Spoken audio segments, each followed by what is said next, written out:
కాబట్టి ఒక్క నిమిషం. పత్రికా మిత్రులందరికీ నమస్కారం. మిత్రులారా, గత 18 నెలలుగా ఈ రాష్ట్రంలో సంక్షేమం అభివృద్ధికి పెద్దపీట వేస్తూ కూటమి నాయకత్వం, ముఖ్యమంత్రి చంద్రబాబు నాయుడు గారి నాయకత్వంలో, ఉప ముఖ్యమంత్రి పవన్ కళ్యాణ్ గారి నాయకత్వంలో రాష్ట్రాన్ని ప్రగతి పదంలో ముందుకు తీసుకెళ్లే ప్రయత్నం చేస్తుంది. ప్రధానంగా ఈ 2025 సంవత్సరం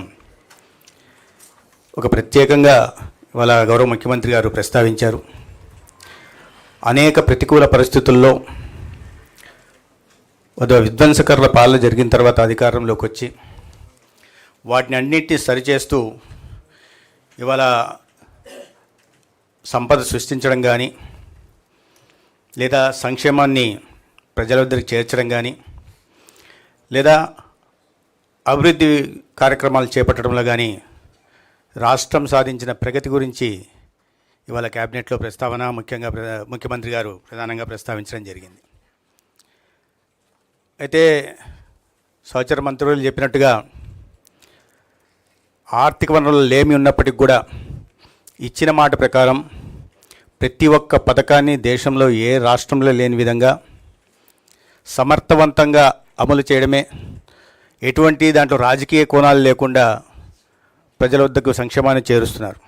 ఆ పథకాల గురించి సూపర్ 6 కావచ్చు, తల్లికి వందనం కావచ్చు, అన్నదాత సుఖీభావ కావచ్చు, లేదా దీపం పథకం కావచ్చు, లేదా మత్స్యకార భరోసా కావచ్చు, లేదా నేతన్న సేవ కావచ్చు, అనేక రకాల కార్యక్రమాలని ఇవాళ ప్రజల వద్దకు చేరుస్తున్నాం. స్త్రీశక్తి, ఒక మహిళలకి ఆర్థిక స్వాతంత్రాన్ని, సాధికారణ కల్పించే దిశ కూడా ప్రయత్నాలు జరుగుతున్నాయి. ఇదే సమయంలో అభివృద్ధిని కూడా ఇవాళ పరుగులు పెట్టిస్తున్న వైనం కూడా మనం చూస్తున్నాం. గతంలో గ్రామీణ ప్రాంతాల్లో చూస్తే 15వ ఆర్థిక సంఘం నిధుల్ని కానీ, ఎన్ఆర్జీఎస్ నిధులు కానీ దారి మళ్ళించేవాళ్ళు. ఇవాళ చూస్తే గ్రామంలో మౌలిక సదుపాయాల కల్పన జరుగుతోంది. వ్యవసాయ కూలీలకు పని దినాలు ఇవాళ గౌరవ ఉప ముఖ్యమంత్రి గారి నాయకత్వంలో అందుతున్నాయి. గ్రామాలు కూడా ఆర్థిక ప్రగతి సాగిస్తున్నాయి. రైతాంగానికి అందిస్తున్న పథకాల గురించి మీకు తెలిసిన విషయమే. ఇవన్నీ కాకుండా ప్రధానంగా ఇవాళ గౌరవ ముఖ్యమంత్రి గారు ప్రస్తావించింది ఏంటంటే, ఈ రాష్ట్రానికి కేంద్రం నుంచి అందుతున్న సహకారం గురించి వారు ప్రధానంగా ప్రస్తావించారు. అమరావతిలో ఒక అద్భుత రాజధాని నిర్మాణం గురించి కానీ, లేదా పోలవరం గురించి కానీ, లేదా రైల్వే జోను, అదేవిధంగా బల్క్ డ్రగ్ పార్కు, ప్రధానంగా ఈ గ్రీన్ హైడ్రోజన్ కారణంగా గతంలో విశాఖపట్నంకి వచ్చినప్పుడు ఒకటే రోజు 2,10,000 కోట్ల వివిధ అభివృద్ధి కార్యక్రమాలకి, రాజధాని ప్రాంతంలో 56,000 కోట్ల వివిధ అభివృద్ధి కార్యక్రమాలకి, ఇటీవల రాయలసీమ ప్రాంతానికి వచ్చినప్పుడు 13,500 కోట్లు వివిధ అభివృద్ధి కార్యక్రమాలకి, ఇంత పెద్ద ఎత్తున దాదాపు 3 లక్షల కోట్ల పెట్టుబడుల్ని ఇవాళ మౌలిక సదుపాయాల కల్పన, తద్వారా సంపదను సృష్టించాలని తీసుకొచ్చిన కారణంగా ఇవాళ మన ఉత్పత్తి కూడా, గ్రోత్ రేటు కూడా 11% దాటింది. కానీ లక్ష్యం 15%గా పెట్టుకున్నాం. లక్ష్యం దిశగా సాగుతున్నాం. అయితే ఈ సంవత్సరంలో జరిగిన వీటిని పరిగణలోకి తీసుకుని వచ్చే సంవత్సరం మరింత అభివృద్ధి సాధించే దిశగా ముందుకెళ్లాలని ముఖ్యమంత్రి గారు ఆదేశించారు. అదేవిధంగా లక్షల కోట్ల పెట్టుబడులు ఏవైతే ఎకనామిక్ విశాఖపట్నం దగ్గర నుంచి ఈ రాష్ట్రంలో ఉన్న ఎకనామిక్ కారిడార్ల విషయంలో కూడా అది కొప్పర్తి కానీ, ఓరోకల్ కానీ, కృష్ణపట్నం కానీ ఈ ప్రాంతంలో వస్తున్న పెట్టుబడులు, ప్రధానంగా సెమీ కండక్టర్లు లేదా గూగుల్ డేటా సెంటర్లు, వీటి గురించి కూడా ఇవాళ మారుతున్న కాలంలో టెక్నాలజీని అందిపుచ్చుకొని దేశంలో మిగతా రాష్ట్రాల కన్నా ముందు ఆంధ్రప్రదేశ్ను ఉంచాలనే లక్ష్యంతో గౌరవ ముఖ్యమంత్రి గారు చేస్తున్న ఇది ప్రయత్నానికి కేంద్రం నుంచి కూడా సంపూర్ణ సహకారం అందిస్తున్న విషయాన్ని కూడా వారు చెప్పడం జరిగింది. అదేవిధంగా సంపద సృష్టి కోసం రైల్వే కార్యక్రమాలు కానీ, రైల్వే అభివృద్ధి కార్యక్రమాలు కానీ, లేదా హైవేల నిర్మాణం గురించి కానీ, లేదా కొత్తగా మచిలీపట్నం నుంచి హైదరాబాద్ దాకా ఫ్యూచర్ సిటీ దాకా ఎక్స్ప్రెస్ హైవే నిర్మాణం కానీ, అమరావతి నుంచి బెంగళూరు దాకా ఎక్స్ప్రెస్ నిర్మాణం కానీ, మరీ ప్రధానంగా అమరావతి చుట్టూ దాదాపు 190 కిలోమీటర్ల 38,000 కోట్లతో 190 కిలోమీటర్ల ఔటర్ రింగ్ రోడ్డు కారణంగా అమరావతి సంపదను కూడా హైదరాబాద్ దాటిపోయేలా మిగతా అన్ని మెట్రో పట్టణాలతో పోటీ పడేలాగా చేస్తున్న వైనాన్ని కూడా వారు చెప్పడం జరిగింది.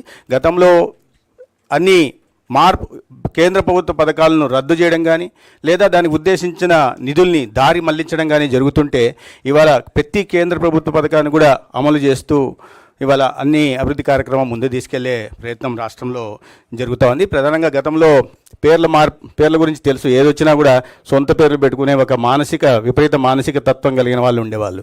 ఇవాళ ఆ పరిస్థితి లేకుండా పథకాలకి డొక్కా సీతమ్మ గారి పేరు, సర్వేపల్లి రాధాకృష్ణన్ గారి పేరు, ఎర్రాపెగడ సుబ్బారావు గారి మహనీయుల పేర్లు పెట్టే ప్రయత్నం కూడా జరుగుతున్న విషయం మీ అందరికీ తెలుసు. ఈ విషయాల మీద ప్రస్తావన జరిగింది. అదేవిధంగా రైతాంగానికి అది మన నాదెళ్ల మనోహర్ గారి మంత్రి శాఖలో